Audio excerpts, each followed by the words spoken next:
Parce que notre vocation est d'être au plus proche de vous, France 3 bouscule ses programmes et donne exceptionnellement la priorité à un événement de votre région.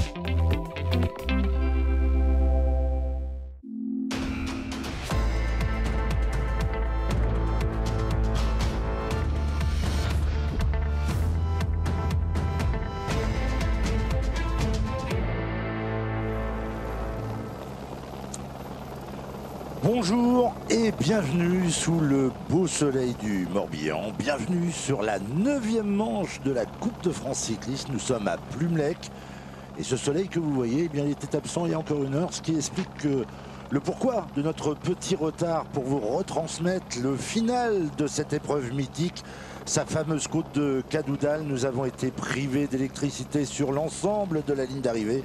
Et nous avons eu toutes les peines à rétablir tout ça. Mais voilà, nous y sommes. Et nous sommes sur cette course avec Lilian Jégou, qui l'a couru ce Grand Prix de Plumelec. Lilian, vous avez d'ailleurs fait des étincelles une certaine année. Ouais, c'est ça. Ouais, j'avais fait une 4e place. J'étais comme les hommes qu'on voit à l'image. J'avais pris l'échappée du matin, l'échappée des quartiers dès les premiers kilomètres. Les 4 hommes de tête sont partis dès kilomètre 15.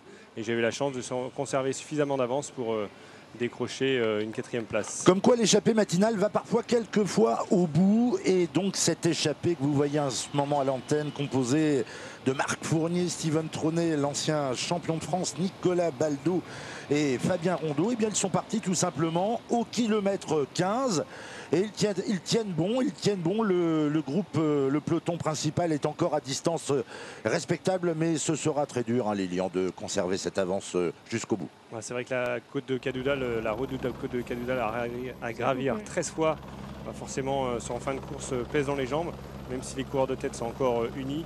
Bon, ils ont eu quand même l'avantage, c'est vrai que l'avantage d'être en tête échappée, c'est qu'on peut monter la bosse à son rythme, sans à-coups, contrairement au peloton qui lui, en fait, on a pu le voir sur l'approche de cette arrivée qui multiplie multiples attaques et qui forcément est beaucoup plus difficile à suivre.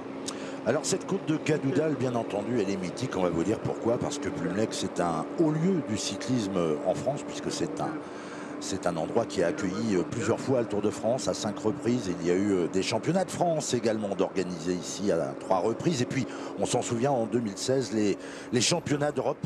Et il y a eu vraiment beaucoup d'animations autour de ces grands rendez-vous. C'est donc une commune qui est habituée aux très grands événements. On va revenir sur le classement de cette Coupe de France qui est dominée par un tout jeune garçon, Hugo Hofstetter. C'est quelqu'un qui n'a pas encore remporté une Coupe de France, mais qui a toujours brillé, qui a toujours été classé.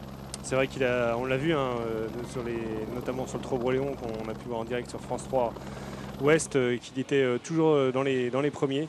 Il a quand même, il a gagné, c'est un homme qui marche puisqu'il a gagné il y a moins d'une semaine une étape sur le Tour de Lorraine. Et même si c'est vrai que sur une arrivée comme Cadoudal, il nous l'avouait un peu au départ, ça serait un petit peu plus difficile pour lui de faire le sprint final. Alors cette côte de Cadoudal, on en parle, mais c'est vrai qu'elle est difficile, elle est usante. C'est 1400 mètres d'ascension avec un pourcentage moyen environ à 6,5-7. C'est usant, c'est la répétition de l'effort qui est surtout usant.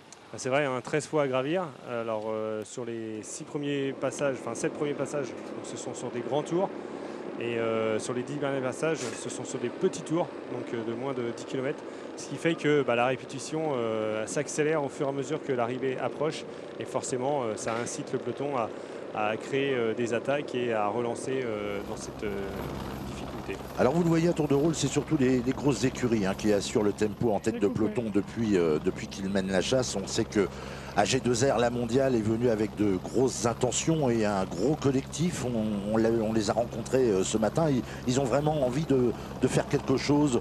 Et éventuellement, Vuillermoz voudrait bien remettre le couvert, comme on dit, lui qui avait levé les bras ici à Plumelec l'an dernier. L'an dernier, c'est vrai qu'il a gagné 2 fois. De toute façon, on le voit bien sur les 6 dernières années, 3 coureurs ont gagné en 6 ans et chacun a gagné 2 fois. Donc il y a 2 coureurs d'AG2R, vous l'avez dit, Alexandre Vuillermoz et aussi Samuel Dumoulin qui a gagné ici en 2015 et 2016.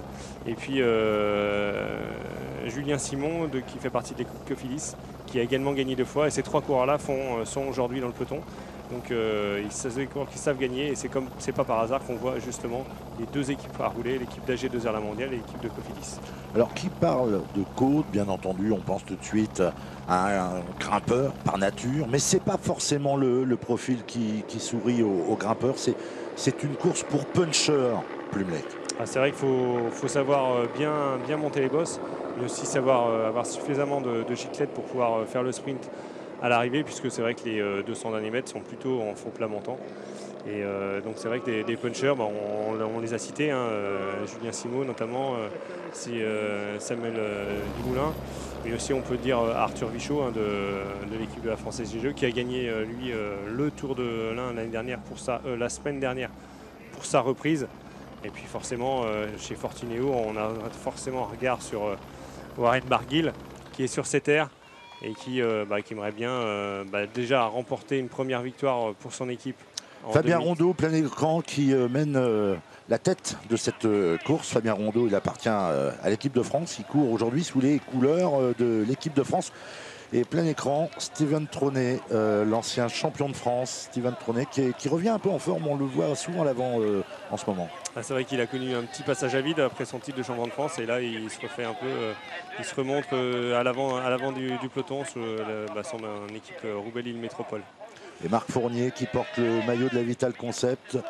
Et c'est quelqu'un lui aussi qui a de bonnes jambes cette saison, même si on a du mal du côté de Vital Concept à engranger les bonnes performances, mais ce sont souvent des coureurs qui animent les courses, comme Nicolas Baldo avec son maillot de Saint-Michel-Aubert 93.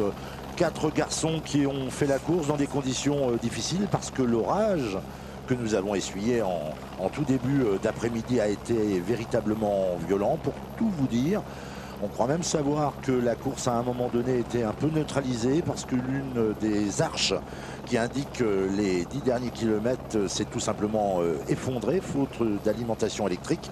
Donc il y a eu une course qui a été particulièrement difficile pour les coureurs qui ont vraiment subi des déluges d'eau pendant, on peut dire à mi-course, grosso modo à mi-course. Ça a été vraiment difficile. On a l'impression que tout ça est bien loin de nous, que la route est sèche, mais on peut vous le dire, le ciel est quand même par instant encore un peu menaçant et on espère qu'ils seront épargnés par de nouveaux événements climatiques. En tout cas, ces 4-là sont en train d'en terminer avec l'ascension de Cadoudal. Ils vont se présenter dans quelques instants sur l'aire d'arrivée qui a retrouvé son public, qui était parti se mettre à l'abri. Et c'est Steven Tronet qui emmène le groupe et qui voudrait bien entendu conserver un bon écart avec le peloton des poursuivants. Mais on va arriver très rapidement sur le petit circuit. Et là, ça va être très certainement plus difficile de contenir les assauts du peloton. C'est vrai que là, le circuit, on vous l'a dit, fait moins de 10 km, donc la répétition de cette bosse va faire qu'on va pouvoir beaucoup moins récupérer. C'est vrai que l'avantage, on l'a vu, d'être en tête dans l'échappée. Les coureurs peuvent monter à leur rythme au train. Le plus longtemps ils resteront groupés et plus longtemps ils pourront aller loin. Alors qu'on voit justement à l'arrière, c'est tout simplement l'équipe des favoris de AG2R La Mondiale qui monte en tête et qui va essayer de réduire cet écart entre les 4 hommes de tête. C'est sur les grosses formations que pèse aujourd'hui cette course. Ils vont essayer bien entendu de reconnecter sur ces 4 fuyards qui ont le courage, comme on vous le rappelle, de partir au 15e kilomètre ce midi, peu après le départ. Et donc on va voir arriver le peloton avec des gens aussi de la Française des Jeux qui sont en train de se repositionner. Alors qu'une relance de l'équipe Gastrom Russe Vélo. Justement, on est à 400-500 mètres de la ligne et là on voit bien que c'est vraiment là où on peut faire l'effort, mais on voit bien que l'équipe d'AG2R ne se désunit pas et continue à mener le tempo tant qu'il n'y aura qu'un coureur à attaquer et que ça ne suivra pas derrière. Justement, ils pourront rester groupés et aller partir tout seul pour un peu à l'aventure, c'est un peu délicat. Surtout avec 2 minutes 30 de retard, ça fait difficile de rattraper cet écart sur les 4 hommes de tête. Mais on voit bien le peloton, on l'a vu au fur et à mesure des tours, s'égrène naturellement. C'est-à-dire que perd des éléments au fur et à mesure des passages dans Cadoudal et on le verra au fur et à mesure des tours. En tout cas, on voit que AG2R a pris vraiment la course en main. C'est eux qui ont tout le poids de la course sur les épaules parce que dans cette équipe, il y a tout simplement plusieurs prétendants potentiels à la victoire. On le rappelle, on parlait tout à l'heure du classement, on parlait tout à l'heure du classement général de la Coupe de France.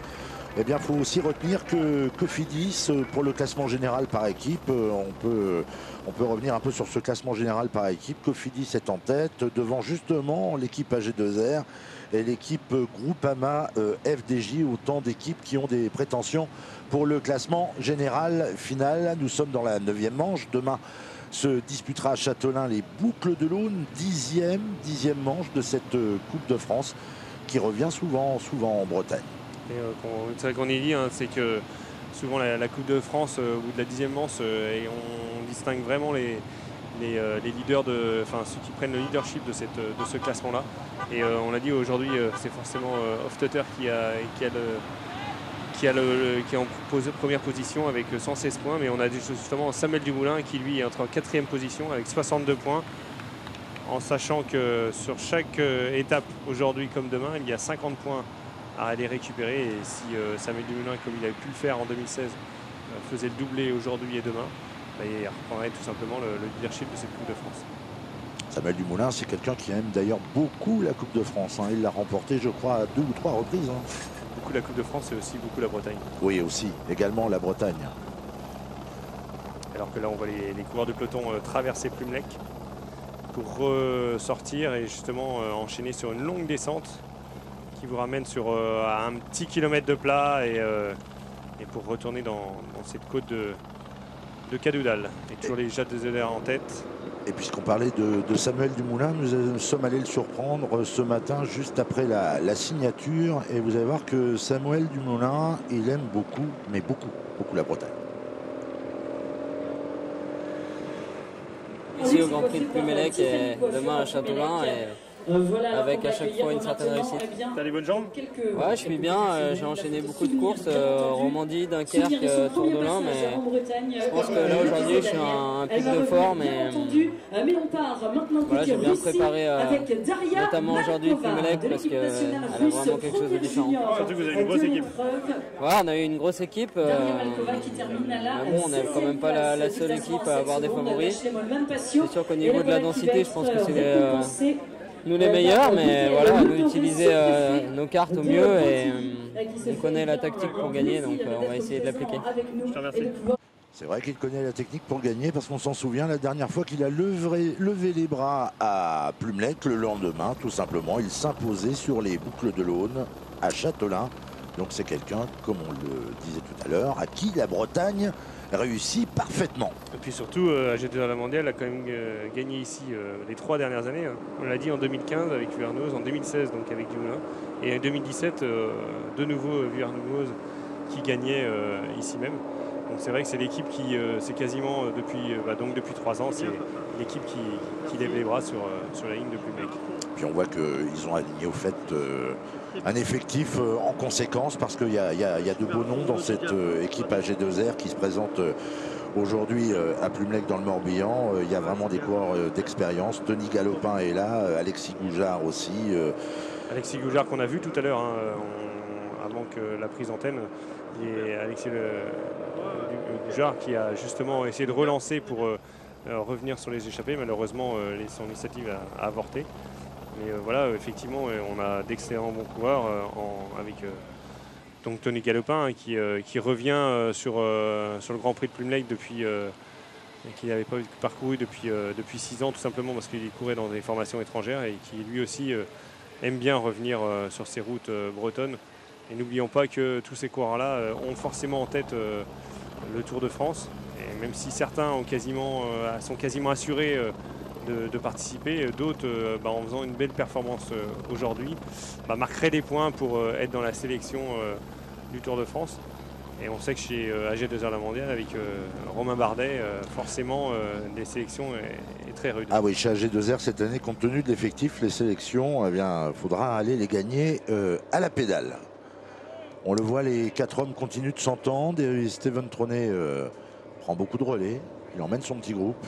Et surtout, ils ont une bonne cohésion. On voit que les coureurs sont encore un faciès pas trop marqué, enfin, même s'ils sont marqués par l'effort, mais on voit qu'ils ne souffrent pas trop. Et s'ils arrivent à justement garder cette homogénéité le plus longtemps possible, je pense qu'ils peuvent aller loin. On voit quand même le coureur de l'équipe de France derrière un peu plus marqué. On voit qu'il a besoin de récupérer. Mais voilà, ça fait, on l'a dit, hein, il reste 33 km, ça fait plus de 150 km qui sont échappés. Forcément, avec la multitude, l'ascension de cette bosse de Cadoudal, bah, ça commence à piquer un peu dans les jambes. Ça pique un peu dans les jambes, et puis surtout que côté moral, quand on voit que l'Ardoisier passe et qu'on vous indique que le peloton n'est plus qu'à 1:30, fatalement, c'est un peu plus difficile d'enfoncer les pédales. Alors que là, c'est toujours le coureur de AG2R La Mondiale, Bagnonas, le coureur lituanien, qui fait un gros travail, c'est un gros rouleur. Et on a vu depuis tout à l'heure, c'est quasiment lui qui roule. On a vu Julien Duval qui est juste derrière lui passer quelques relais, mais c'est quasiment lui qui fait le plus gros du travail. Et on verra, hein, je pense que dès que ces coureurs-là vont s'écarter, bah, des coureurs comme Tony Galloubin essaieront d'attaquer pour tenter leur chance. Mais AG2R La Mondiale, on le voit bien, est toujours uni. Alors, petite information, on voyait bien les coureurs, là, il n'y en a qu'un qui a les jantes hautes, c'est Samuel Dumoulin. Et donc ce matin, je lui ai demandé mais pourquoi les jantes hautes comme ça t'handicape pas trop par rapport au dénivelé. Il me dit non, il a essayé, il est revenu hier en reconnaissance avec son autre vélo avec des roues basses. Et il me dit non, je préfère celui-là. C'est pour dire à quel point il a préparé cette course aujourd'hui. Je pense qu'il mise sur un emballage final où il faudra appuyer très fort sur les pédales et avoir un vélo qui réponde bien. Voilà. Effectivement, il n'y aura peut-être pas beaucoup de sprinters en haut pour venir contester sa victoire. On vous le rappelle, en 2017, c'était donc Alexis Vuillermoz qui s'était imposé. En 2016, justement, Samuel Dumoulin. Alexis Vuillermoz, encore une fois, en 2015. Julien Simon, sous le maillot de la Cofidis, l'avait emporté en 2014. Samuel Dumoulin, encore une fois, en 2013. Julien Simon, en 2012. Il y a eu vraiment un chassé-croisé entre tous ces coureurs. Ils ont vraiment trusté des victoires. Il y a eu des grands noms à s'imposer ici. Hein. On se rappelle de Thomas Vauclair en 2004. Patrice Algan en 2000. Il y a eu vraiment Laurent Fignon est venu aussi remporter le Grand Prix de Plumelec. C'était en 1983. Ah, c'est vrai que quand vous êtes coureur cycliste et qu'on donne le nom Cadoudal, tout le monde sait le placer sur une carte. C'est vraiment... voilà, on est quand même en campagne morbihannaise. Mais voilà, on connaît cette bosse, on connaît la rudesse de cette difficulté, et on sait bien qu'en haut, voilà, c'est jamais un inconnu qui gagne. Il y a toujours soit c'est quelqu'un qui va percer dans le milieu, soit c'est quelqu'un qui a déjà de belles références. Il faut savoir la lire, hein, cette course. Hein. On s'aperçoit qu'il y a des coureurs qui l'apprécient énormément et d'autres vraiment qui la redoutent. Bah, c'est aussi parce que cette bosse ne fait pas de cadeau. Hein. Elle est, on le voit bien, hein, les coureurs de tête forcément ont commencé à piocher dedans. Et puis elle est aussi irrégulière, donc ce qui rend forcément son ascension difficile, car c'est difficile de se mettre sur un rythme régulier avec justement cette différence de pente du début à la fin. Voilà, puis on le voit, l'écart réduit considérablement, et on est à 1:10, 1:14 pour les 4 hommes de tête. On sent que sous l'impulsion des équipes AG2R, des Cofidis, aussi de l'équipe Groupama FDJ, on sent que ces 4-là n'iront pas au bout, malheureusement. Alors, en tête, on a vu Tronet, le coureur de Roubaix-Lille Métropole, justement relancé.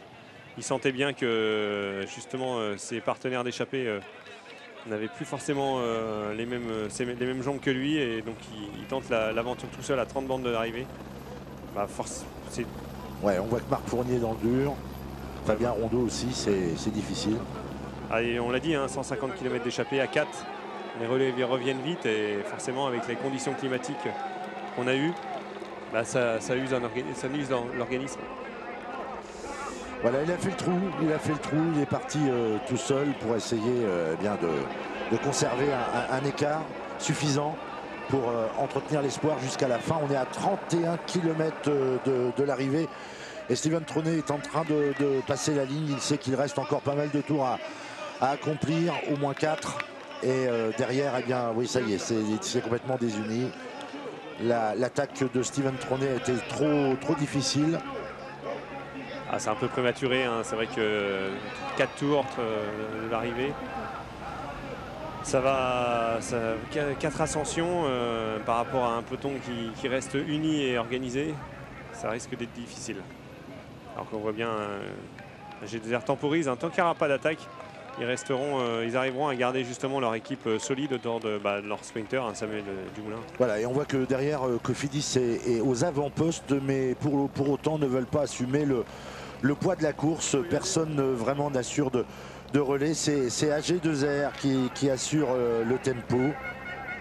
Après, Cofidis a quand même Julien Simon. C'est un homme qui sait gagner au sprint. Hein. Il a notamment battu ici Samuel Dumoulin.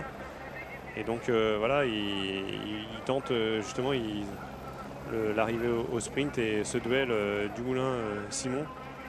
Maintenant, les autres équipes n'ont pas forcément dans leur mais on vous le rappelle, hein, vraiment tout ce peloton a eu en tout début de course des conditions très difficiles avec cet orage très vif qui s'est abattu sur la ligne d'arrivée ici à Plumelec. Un orage violent qui a vraiment secoué le peloton parce que ça a tombé dru. Et on voit quand même le peloton temporise parce que vu la forme tout à l'heure sur les premiers passages, on voyait que le peloton est en file indienne et on voit bien que voilà, le peloton est assez groupé et que voilà, l'allure n'est pas forcément très soutenue. Alors qu'on voit l'équipe Fortuneo Samsic remonter sur la gauche, est-ce qu'ils vont essayer de placer une accélération?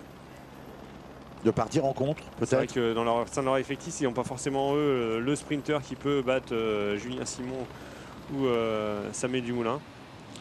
Et dans cette équipe, bien entendu, dans cette équipe Fortuneo, il y a un certain Warren Barguil qui revient aux affaires aujourd'hui en Bretagne et qui rêve bien sûr de briller ici à Plumelec, mais je pense qu'il a plutôt pointé demain. Hein. J'ai l'impression que le parcours de Châtelain serait peut-être un peu plus pour lui. C'est vrai que ouais, Plumelec, c'est forcément, hein, c'est lui qui habite le plus près, c'est lui qui habite juste à côté de Plumelec, c'est ses routes d'entraînement. Maintenant, Châtelain est peut-être effectivement plus propice à ses qualités de grimpeur. Et on voit que Steven Trone continue son barou d'honneur, on peut dire que ça, hein, c'est un barou d'honneur parce qu'il aura du mal à aller au bout. Et c'est toujours l'équipe AG2R qui roule derrière. Toujours soudé.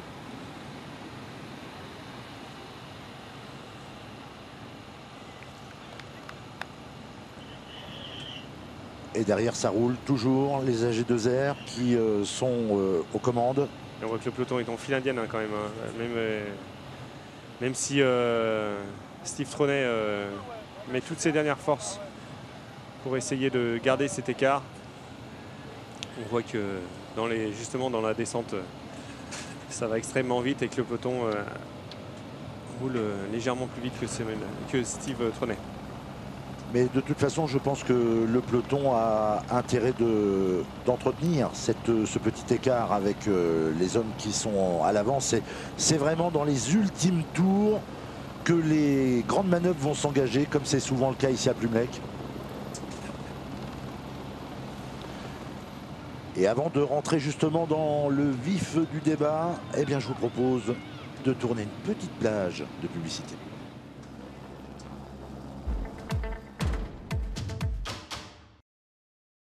Le printemps est dans l'air. Agissez avant le développement de la réaction allergique. Phytoson Arome concentre le meilleur des plantes dans son spray nasal allergie. À chaque utilisation, secouez pour activer. Il agit rapidement et assure jusqu'à 6 heures de protection. Efficacité cliniquement prouvée, dispositif médical. Vivez le printemps sereinement. Phytoson Arome, le pouvoir des plantes enrichi par la science. Si vous aimez vous faire une petite frayeur, avoir des sueurs froides, si vous aimez avoir les pétoches, les chocottes, la frousse, les jetons. Bref, si vous aimez vous faire peur, vous allez être déçu. À la Banque Postale, vous n'aurez plus peur de devenir propriétaire. Découvrez la nouvelle garantie revente immobilière de notre assurance habitation. La Banque Postale, banque et citoyenne. L'arthrose du genou entraîne des difficultés à bouger au quotidien. Contrairement au genouillère classique, le Physiostrap est souple, fin et confortable. Il maintient votre genou sans compresser grâce à sa technologie brevetée et se glisse sous tous les vêtements. Avec le Physiostrap, la douleur n'est plus une fatalité. Epitact, satisfait ou remboursé. Ceci est un dispositif médical.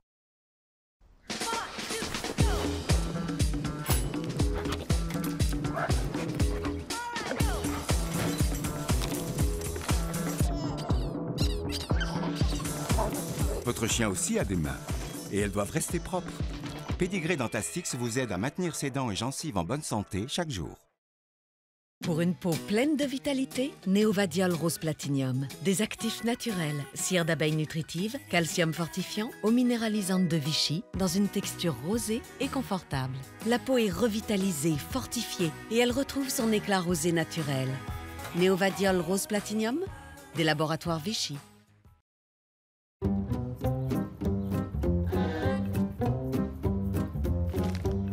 Il y a tellement plus à apprécier quand vous libérez votre côté spontané. Senseo, suivez vos sens. Et en ce moment, toutes ces machines Senseo vous reviennent à 49 €. Rendez-vous vite en magasin ou sur senseo.fr. Et voilà, vous avez 40 ans. Et vous voyez la vie beaucoup plus sereinement. Mais aussi un peu plus floue, parfois. Si vous êtes né entre 1968 et 1978, venez tester votre vue gratuitement chez Atoll. Atoll, mon opticien. Il était une fois Stéphanie, petite fille très coquette qui aime se déguiser en princesse. Alors qu'elle attend son 3e enfant, elle prend du poids, beaucoup de poids. Elle teste de nombreuses solutions pour perdre ses kilos, mais sans succès. Et puis il y a 3 mois, Stéphanie fait comme j'aime. Devinez combien de kilos elle a perdu? Avant de faire comme j'aime, j'avais 15 kilos de plus. Alors profitez d'une semaine gratuite. Appelez le 0800 03 03 03 0800 03 03 03 ou rendez-vous sur commej'aime.fr. commej'aime.fr. Sensation de muscles durs comme du bois, comme de la pierre? Granion décontractant musculaire. Pour mener la vie dure aux contractures. Demandez conseil à votre pharmacien.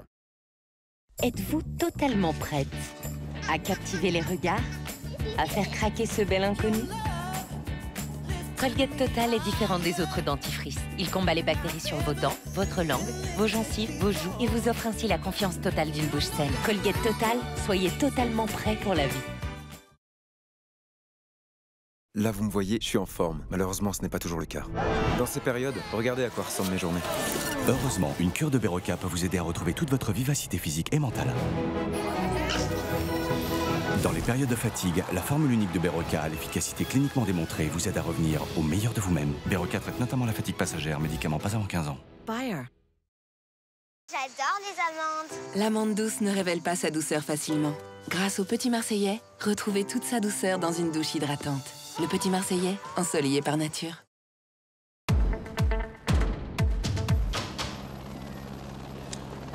Voilà, retour sur cette 9e manche de la Coupe de France cycliste. Nous sommes à Plumelec dans le Morbihan. Un petit bonjour à nos téléspectateurs des Hauts-de-France qui sont avec nous cet après-midi. Les Pays de Loire également nous reçoivent aujourd'hui pour cette belle course bretonne qui existe depuis 1973 si je ne m'abuse. Un grand classique, de la Coupe de France et puis un circuit. On vous le disait tout à l'heure, qui a accueilli de grandes compétitions internationales. Ils ne sont plus que 3 à l'avant. Finalement, il y a une jonction. Nicolas Baldo, qui appartenait à ce groupe depuis le 15e kilomètre, a renoncé visiblement. Il a sauté dans l'ascension de Cadoudal. On va vous détailler toujours encore ces 3 hommes qui sont à l'avant. Steven Traunet avec ses parements tricolores, tout simplement l'ancien champion de France. L'homme de Chéroubet, eh bien, il est en tête et il a tenté tout à l'heure de fausser compagnie à ses 2 derniers compagnons. On trouve aussi Marc Fournier pour l'équipe Vital Concept et puis Fabien Rondeau qui porte aujourd'hui le maillot de l'équipe de France, mais c'est un garçon qui habituellement court pour Rouen. C'est vrai que c'est toujours quand vous êtes en équipe de France et que vous avez l'opportunité de courir avec les professionnels, c'est toujours bien de se faire remarquer, de faire. C'est là vraiment où les équipes professionnelles auront un œil sur vous et Gaëtan Rondeau, je pense que même s'il a très peu de chances de gagner aujourd'hui, il aura réussi sa course.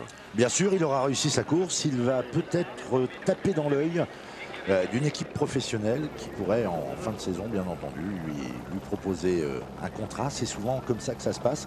Et dans cette équipe de France, notamment, parce qu'aujourd'hui, dans cette équipe de France, il y a notamment des Bretons. Il y a notamment le jeune Alan Rioux, que nous avons croisé ce matin, qui était très content de cette sélection tricolore. Et Alan Rioux, il devrait passer professionnel l'année prochaine. Il passera professionnel l'année prochaine au sein de l'équipe Fortunio Samsic. Et donc oui, effectivement, dans cette équipe de France, il y a des coureurs qui sont quasiment sûrs de passer professionnel. Il y a aussi Marlon Gaillard qui est dans la réserve de Direct Énergie, Vendée.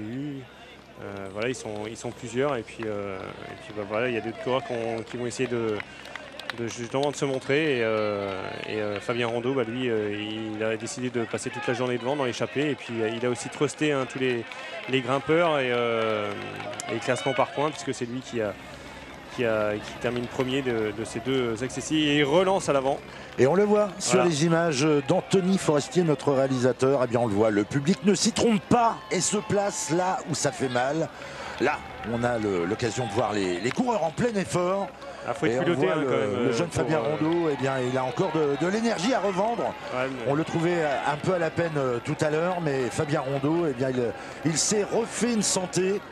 Sans doute bien conseillé par ce vieux briscard de Steven Tronet qui a dit allez, on va au bout, on va essayer de les ennuyer, mais derrière ça sort. Voilà, un jeune néo-pro, Valentin Madouas, de la Française des Jeux. Et Valentin Madouas, c'est bien, c'est un garçon qui est quasiment à domicile. Dans l'équipe de France et qui est porte maintenant les couleurs de Groupama FDJ. Et qui, on l'a vu, a décidé d'attaquer et justement à préparer le travail soit pour Arthur Vichot, soit de tenter sa chance. Tout simplement. Valentin Madouas qui, on s'en souvient, a été champion de France amateur. Valentin Madouas qui est parti pour essayer de recoller. Il est parti en contre et c'est un garçon qui a énormément d'énergie, qui est capable de dynamiter un peloton. Valentin Madouas, on s'en souvient, il n'y a pas longtemps sur Paris-Camembert, eh bien, il avait, pour sa première année chez les pros, il a eu l'occasion de monter sur la boîte en signant une très très belle deuxième place à Paris-Camembert. Derrière quelqu'un qui est maintenant un des hommes forts du peloton français, un certain Lilian Calmejane, qui est d'ailleurs tout simplement la deuxième position du classement général individuel de cette Coupe de France 2018. Alors que l'on voit Plumelec sous le soleil, ce n'a pas été toujours le cas cet après-midi. On espère que les choses vont rester en l'état, mais attention à Valentin Madouas parce que c'est un garçon, c'est un puncher, c'est quelqu'un qui est capable de faire la différence. En quelques kilomètres, il est capable de creuser un véritable trou. C'était véritablement l'un des grands espoirs du cyclisme français aujourd'hui.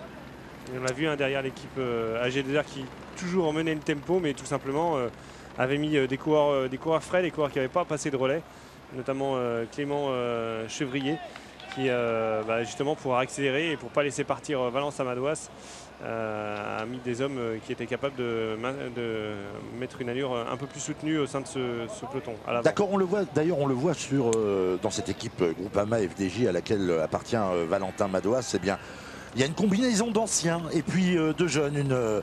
On vient se former dans une équipe comme ça parce qu'on sait qu'on va croiser des coureurs d'expérience. On pense à Benoît Vaugrenard qui est vraiment sur ses terres aujourd'hui et qui a fait le déplacement avec son équipe pour participer à ce Grand Prix de Plumelec. Et voilà, Valentin Madouas a fait la jonction et il ne se pose pas de questions. Il se pose pas de questions. De toute façon, il sait très bien que quand il va revenir quand il revient sur trois hommes qui ont passé toute la journée devant, ils vont forcément pas collaborer avec lui.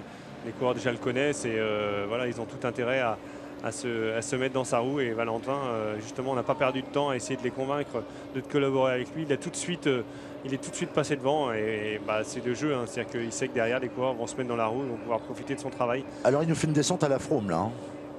On voit de plus en plus de jeunes. C'est vrai que c'est vraiment les jeunes générations qui adoptent cette position et c'est une position qui a marqué et puis Alors j'entendais un certain Christophe Riblon qui disait que c'était une position véritablement inconfortable et que c'était pouvait se faire très mal aux jambes en faisant des descentes de la sorte. Ah, c'est sûr qu'il ne faut pas avoir de petites crampes qui viennent parce que vous les faites. Elle risque d'arriver très vite. Elle risque d'arriver très vite. En tout cas, Valentin Madouas s'est porté à l'avant, c'est pas pour faire de la figuration. Et vous voyez, c'est vrai que même si AG2R la mondiale, hein, toujours à l'avant de ce groupe, hein, c'est vrai que c'est, même si Samuel Dumoulin le disait, c'est pas forcément eux qui vont porter la course. Naturellement, avec deux anciens vainqueurs et Tony Galopin, ils l'ont forcément eu ce poids de cette course. Et c'est en patron que AG2R la mondiale mène ce peloton. Est-ce qu'il n'est pas sorti un peu trop tôt? Il reste encore 20 km. Si, il est sorti trop tôt, forcément. Enfin, je veux dire, pour jouer la gagne, il est forcément sorti trop tôt. Mais il est là aussi pour préparer le terrain pour un Arthur Vichot et justement faire travailler les équipiers d'AG2R la mondiale, essayer de diminuer ce collectif. On l'a vu tout à l'heure, ils étaient encore 7 devant. Donc le but, c'est de les faire travailler et d'égrener cette équipe pour permettre à Arthur Vichot de pouvoir contrecarrer les plans de Samuel Dumoulin. Mais voilà. Après, peut-être que Valentin Madouas, il sait que aujourd'hui c'est pas le leader de l'équipe Groupama FDJ, mais c'est via ces circonstances de course qui, par un malentendu, avec son talent, pourrait essayer de faire un gros numéro et lever les bras aujourd'hui. On est en train de forcer le destin de la course. En tout cas, Valentin Madouas, il a rejoint un autre Breton dans cette équipe FDJ. On sait que le jeune David Gaudu appartient à cette même formation. David Gaudu, l'une des autres pipites du cyclisme breton et du cyclisme national, parce que ce sont de jeunes garçons qui sont promis à un très bel avenir. Et on le voit que le peloton est juste derrière. Hein. De toute façon, c'est très bien qu'il ne faut pas partir. Il ne faut pas laisser partir un coureur comme Valentin Madouas, même s'il est néo-pro, même si il est jeune. On l'a vu, hein, je pense qu'il n'y a pas beaucoup de néo-pros qui ont fait le début de carrière qu'il a fait cette saison. Et il faut se méfier, ils savent très bien qu'il faut se méfier de ce coureur. Le Brestois Valentin Madouas, un garçon qu'il faudra s'habituer à voir à l'avant, alors que le peloton est en train de revenir sur les fuyards. Voilà, on voit qu'à l'arrière, c'est un coureur de Cofidis qui, à son tour, l'équipe Cofidis, qui a décidé d'attaquer l'équipe d'AG2R pour essayer de rejoindre Valentin Madouas. De toute façon, là, jusque dans il reste maintenant, il va rester 3 montées. On va assister à de multiples attaques pour justement essayer de faire un travail de sap pour diminuer ce peloton et éventuellement permettre dans la dernière montée un Arthur Vichot ou un Laurent Pichon, hein, qui savent qu'ils ne sont pas forcément les plus rapides face à des coureurs comme Julien Simon ou Samuel Dumoulin, d'attaquer et justement d'anticiper ce sprint. Oui, il y a des coureurs qui sont encore à l'abri et qui ont envie certainement de briller dans le final et qui pour le moment laissent les grosses écuries opérer, parce que c'est eux qui doivent prendre la tête de la course. On voit bien, hein, l'équipe AG2R sont plus de 2 maintenant. Il y a des équipes en second couteau. On voit l'équipe Wanty, un groupe Goubert qui a dans son équipe Guillaume Martin, un très bon grimpeur, qui lui aussi pourrait essayer d'attaquer dans la dernière montée et justement anticiper le sprint à 1 km de l'arrivée pour arriver à 300 mètres tout seul. Voilà, c'est des stratégies. De toute façon, on sait bien que cette course-là se joue tout dans la dernière, quasiment dans le dernier tour. Dans les 2 derniers tours. Dans les deux dernières montées. En essayant d'attaquer de loin, mais c'est vrai que dans l'avant-dernière montée, c'est un peu difficile pour maintenir le rythme jusqu'au bout, mais surtout dans la dernière montée. C'est très dur pour une échappée d'aller au bout, surtout sur un circuit comme celui-là où il faut en permanence être en prise sur le final. Ouais, même si là, on assiste sur le petit circuit à une montée, une descente. C'est vrai qu'on a l'avantage de pouvoir récupérer dans la descente, mais le problème c'est que la bosse derrière revient très vite. Et on voit que Valentin Madouas, voilà, il va retourner sur la droite au pied de Cadoudal. Et c'est là qu'on va voir si il va pouvoir résister ou amplifier son avance avec le peloton. En tout cas, chapeau à Steven Tronet, parce que lui ne rend pas les armes. Et il a vraiment pris la roue de Valentin Madouas et il a envie de prolonger cette belle journée passée à l'avant, même s'il sait que derrière, fatalement, ça va revenir. Et on voit que Justement, vous y faisiez référence, eh bien, les hommes de Wanty sont aussi à l'avant. On voit Johan Offredo là, qui est aux toutes premières positions. Qui protège justement Guillaume Martin.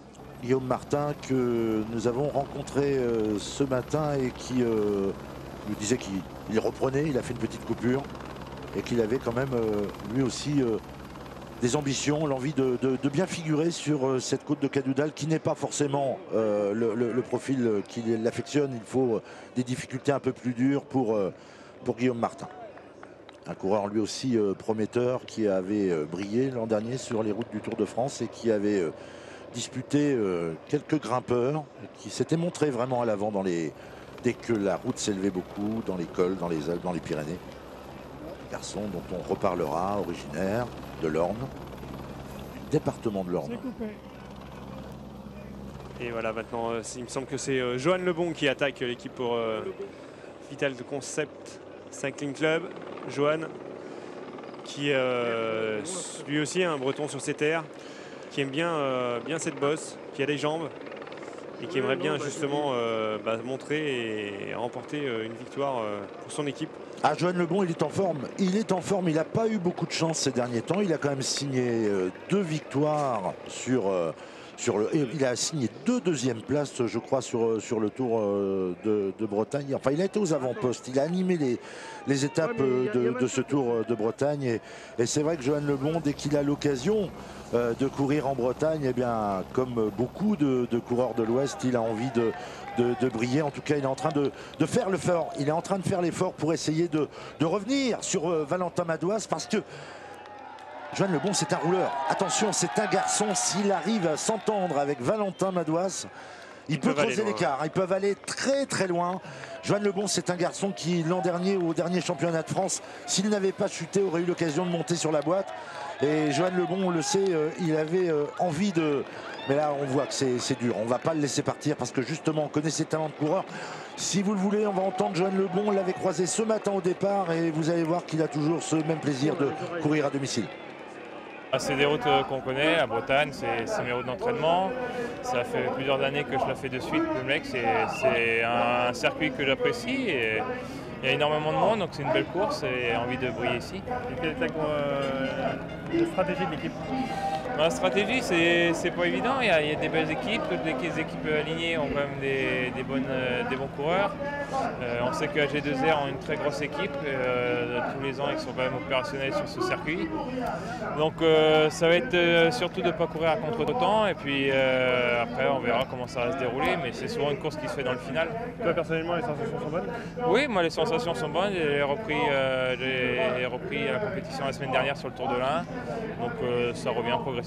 Donc après la motivation est là, l'envie est là, donc on verra après comment ça va se passer. Okay, et le peloton est en file indienne sur la ligne d'arrivée de Plumelec, et on l'a vu, il était conduit par Stéphane Rosetto de la Cofidis. Ça commence à rouler. Ah, ça grimace. Autant dire que encore 2 ascensions devant... et c'est l'équipe Cofidis maintenant qui va essayer de chercher Valentin Madouas qui est toujours à l'avant et qui a quasiment rien concédé dans cette montée de Cadoudal. On l'a dit, hein, c'est un homme en forme et on le voit, il ne se désunit pas. S'il arrive à bien relancer justement dans la traversée de Plumelec, il peut encore espérer arriver tout seul dans l'avant-dernière montée de Cadoudal. Mais le peloton est quand même sur ses basques. Il faudra vraiment qu'il creuse un plus gros écart pour espérer résister. Ah, ça peut se regarder derrière. C'est vrai que des fois, ça peut être une course d'attentiste. Hein. On le voit bien, regardez là, le peloton est quasiment à l'arrêt. Hein, et on voit un coureur de l'équipe française Groupama FDJ. Justement venir aux avant-ventes pour casser un peu ce rythme. Bien sûr, bien sûr. C'est la stratégie de course, mais pour autant, alors malgré tout, je pense Castrom Russe Vélo qui relance. L'équipe russe. Il avait tenté une sortie déjà tout à l'heure, ce garçon, mais... Avant que ce soit un de ses coéquipiers. Mais j'ai l'impression que quand même, malgré tout, derrière, ça commence à s'étirer. On a décidé de prendre les choses en main. Et on voit un peloton qui s'est amaigri. En tout cas, on le laisse à bonne distance. On est un peu en train de jouer avec... je ne sais pas si on joue avec Valentin Madouas. Quand même, Valentin Madouas, c'est une pépite. Hein. On connaît ses qualités physiques, mais retenez bien son nom. C'est un nom qui va dans quelques années, il sera plus outsider de son équipe, il sera le leader de l'équipe Groupama FDJ. Et aujourd'hui, il peut nous faire un gros numéro. Bien conseillé par un papa qui a bien connu le peloton aussi. Hein.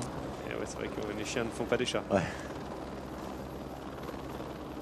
Et derrière, bien entendu. Et derrière, on voit bien que le peloton voilà, hésite à prendre, hésite à prendre ses responsabilités.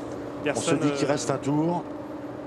Un G2R qui a roulé quasiment pendant les 150 km.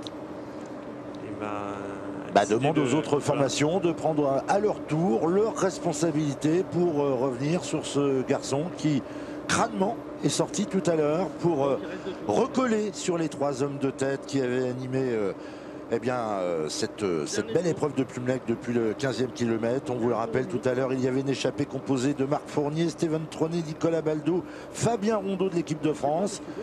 Et puis, voilà, crânement, Valentin Madouas est revenu sur cela et il tente de maintenir le peloton à bonne distance.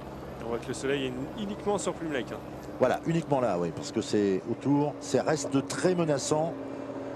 On espère qu'on sera épargné jusqu'à l'arrivée, mais on le sait, tout l'ouest de la France est concerné par des épisodes orageux. Et on voit l'écart avec le peloton qui s'agrandit. Hein. Le peloton laisse un peu filer les 2 hommes.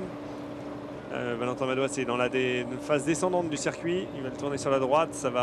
C'est de faux plats pendant 1 km, 1,5 km. Et pour réattaquer une nouvelle fois Cadoudal. Mais on voit, il a un bon rythme, hein, il a une belle allure. Il va peut-être avoir du renfort. Il se demande peut-être, est-ce que je dois l'attendre? À 2, on sera plus fort. Effectivement, hein, s'il y a un trou de créé entre le coureur de Gazprom russe vélo et le peloton, il a peut-être intérêt à l'attendre pour... maintenant, on est à moins de 10 km de l'arrivée, donc faut pas trop compter non plus ses coups de pédale et il faut peut-être aller chercher directement l'arrivée.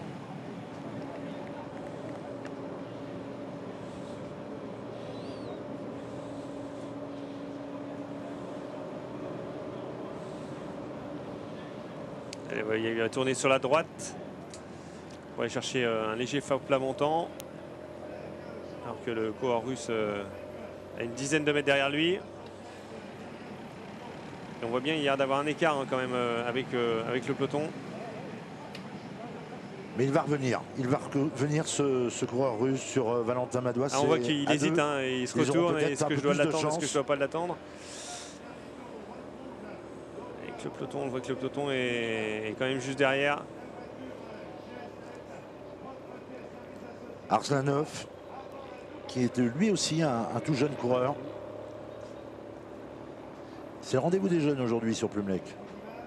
Est-ce qu'ils pourraient tous les deux nous faire une belle surprise? 6 secondes. Et là, l'écart, c'est... 6 secondes avec le coureur russe et 18 avec le peloton. Ah, on voit qu'il attend quand même. Mais c'est compliqué. On sent que le peloton les laisse gentiment à l'avant avant de venir les manger. Bon, une chose est sûre, c'est que forcément dans la prochaine difficulté, donc dans l'avant-dernière ascension de Cadoudal, on risque de nouveau à assister des attaques au centre de ce peloton. Des attaques d'équipes qu'on n'a pas forcément de chance de gagner aujourd'hui hein, face à des Samuel Dumoulin et des Julien Simon. Donc forcément des équipes comme Direct Energy qu'on n'a pas forcément vu encore à l'attaque. Team Fortuneo Samsic, on l'a dit, hein, Laurent Pichon, qui lui aussi a une petite pointe de vitesse et qui pourrait gicler dans la dernière ascension. Vital Conseil 5 Club qu'on a vu déjà à l'attaque, mais avec des coureurs comme le jeune coureur Tanguy Turgis.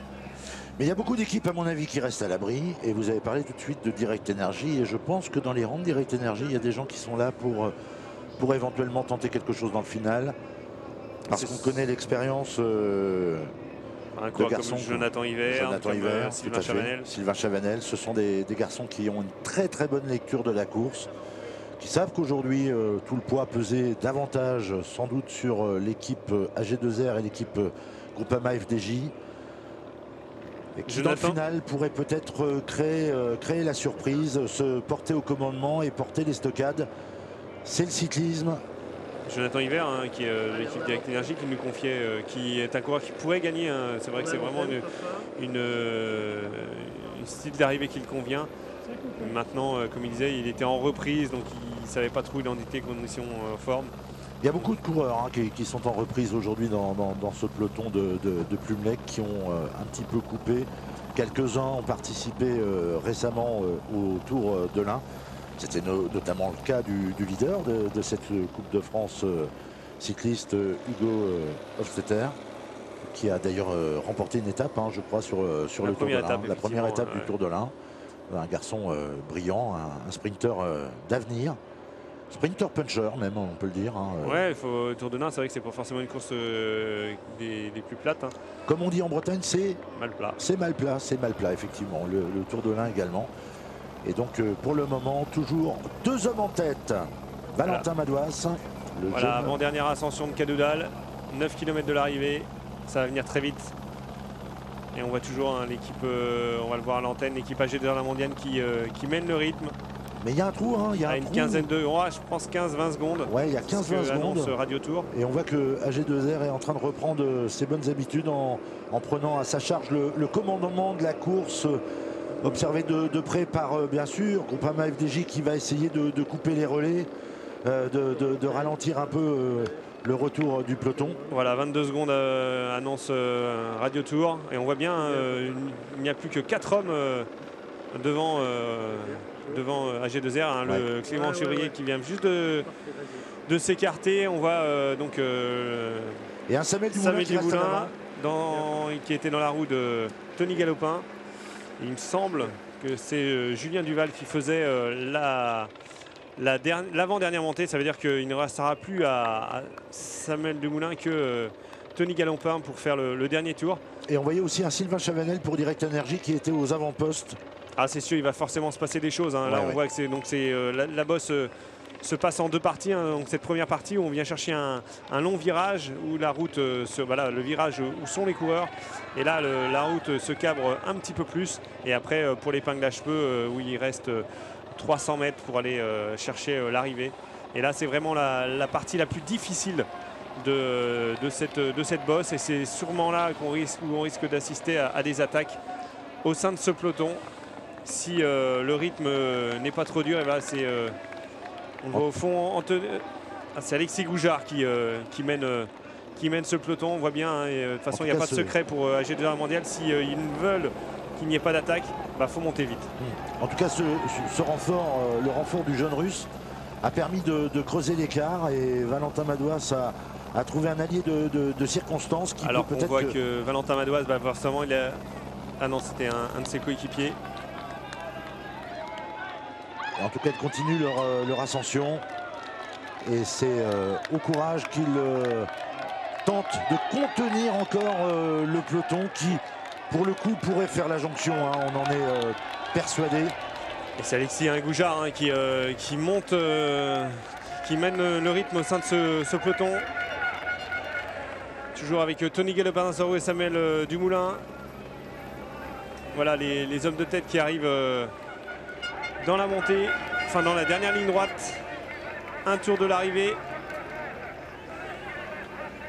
Et qui conserve encore une quinzaine de secondes. Ils ont besoin du soutien du public. Et les voilà à Valentin Madouas avec un. Voilà, ils vont passer sur la ligne d'arrivée. Valentin Madouas qui court à domicile. Le garçon de Brest, il n'est pas loin, hein. Il est, du moment qu'on est en Bretagne, pour lui, c'est à domicile. Et bien sûr, derrière Alexis Goujard, voilà, 10 secondes sur la 10 ligne. secondes sur la ligne. Et un peloton en file indienne. Ouais, c'est vous dire si ça roule, ça commence à rouler vite. Et je peux vous dire que ça grimace. Il n'y a pas de coureur facile. Hein. Ah non, il y a personne n'est facile. Et même des coureurs qui sont lâchés. Il y a même des gens, oui, effectivement, qui ont du mal à maintenir la jonction avec le peloton. Ah quand vous faites des efforts en trop tôt, forcément derrière. Alors ces deux-là sont à 7 km, un peu plus de 7 km de l'arrivée. Ils ont un peloton sur leur talon. Et pour autant, bien entendu, ils ne coupent pas leur effort parce qu'ils sont là aussi pour montrer le maillot, faire leur spectacle, montrer que Ils ont envie de bien faire. Mais on voit que voilà, derrière, il n'y a qu'un seul coureur qui roule. Hein. C'est juste Alexis Goujard, alors que devant, ils sont 2 à passer de relais. Hein. Donc, ils n'ont pas de... Ils sont quasiment à égalité à l'effort. Hein. Alexis Goujard va essayer de maintenir cet écart jusqu'au pied de Cadoudal. Donc pendant encore 4-5 km. Et après, à mon avis, c'est Tony Galopin qui va faire toute la dernière montée pour lancer Samuel Dumoulin. C'est possible, effectivement, parce que Samuel Dumoulin, on l'a vu, il était aux avant-postes. C'est important déjà à ce stade de la course de bien se positionner pour l'emballage final. Et on le sait. On sait qu'il y a des spécialistes aujourd'hui dans le peloton. Alexis Vuillermoz qui s'était imposé l'an dernier. On sait qu'il y a Samuel Dumoulin, vous venez de le citer, mais il y a également un garçon comme Julien Simon qui a eu un passage difficile cet hiver sur blessure, mais qui revient et retrouve de véritables sensations. On sait qu'il y a 3 garçons qui ont l'expérience de Plumelec, qui savent comment s'orienter sur cette course. Donc on peut leur faire confiance pour être présent dans le final. Et Samuel Dumoulin, s'il était là, présent aux avant-postes, Sylvain Chavanel également, c'est qu'il y a une raison, c'est qu'ils veulent être déterminants dans ce dernier tour qui va se présenter à eux tout à l'heure pour une ultime montée de la côte de Cadoudal. Mais on voit quand même que le peloton temporise. Hein. De toute façon, Alexis Goujard sait très bien que s'il revient trop tôt sur les 2 jambes échappées, il va subir des attaques. Donc il a tout intérêt à conserver justement cette centaine de mètres d'avance pour pouvoir éviter toute tentative au sein des coureurs dans le peloton. Mais on risque d'assister à une dernière, c'est dans la dernière bosse que tout va se jouer. Moi je mettrais bien une petite pièce justement sur l'avant-dernière montée. Je pense que dans l'avant-dernière montée il peut se passer des choses et que avant de rebasculer sur cet ultime tour de circuit, il y a des gens qui vont fatalement passer à l'offensive, parce que c'est comme ça que souvent ça se gagne aussi Plumelec. Il faut savoir être véloce dans le dernier tour de circuit. Et voilà, ça revient. Et là, ce sont les gens de Cofidis qui sont au commandement. On va arriver. Alors voilà, en fin de la descente, c'est l'équipe Cofidis qui prend en main.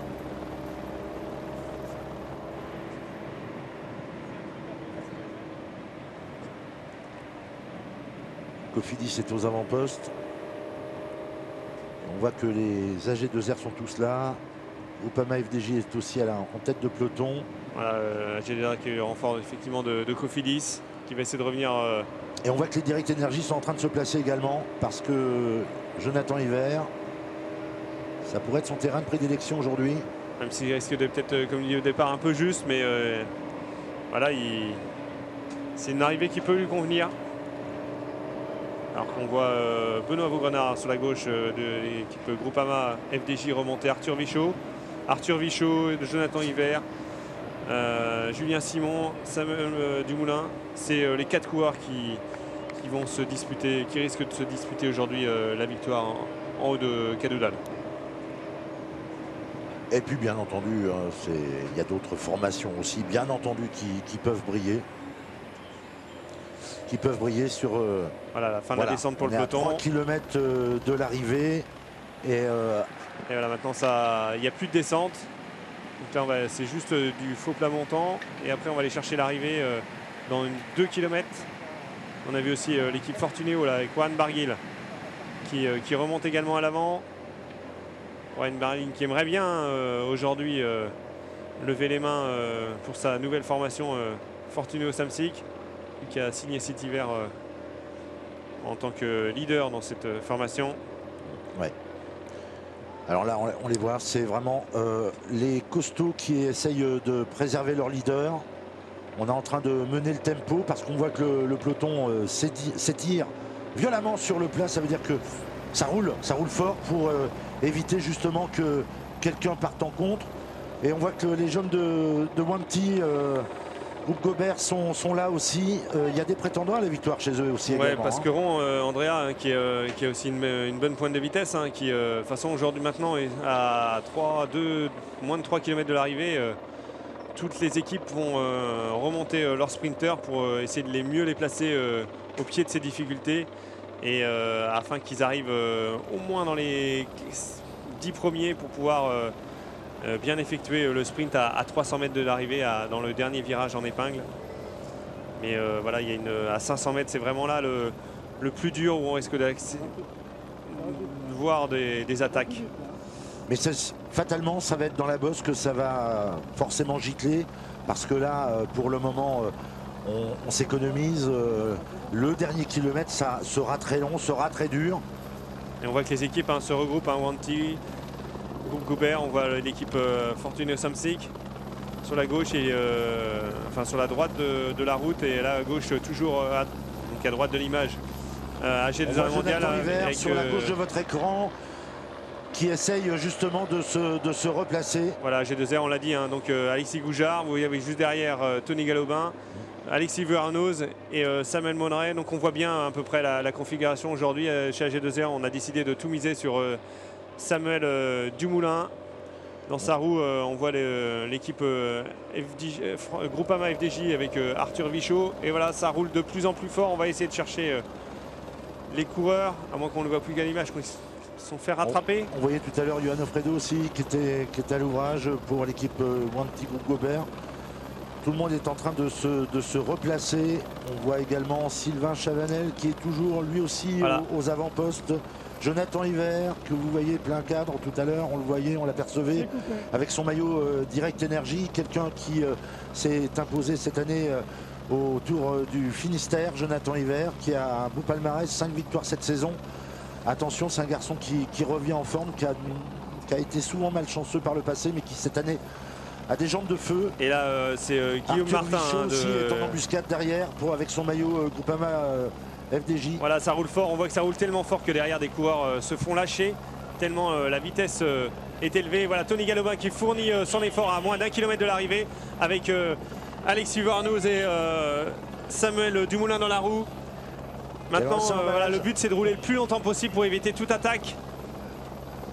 Ah, ça frotte dans la roue de Samuel Dumoulin. On voit que les AG2R sont en force. On voit que dans cette ultime montée de troisième position, on voit bien Samuel Dumoulin dans sa roue, Julien Simon et dans sa roue Arthur Vichot. Les coureurs en forme, on les retrouve là. Et regardez derrière, il y a quasiment une cassure à 10 coureurs. Il ne sont plus qu'une dizaine de coureurs à pouvoir prétendre gagner aujourd'hui.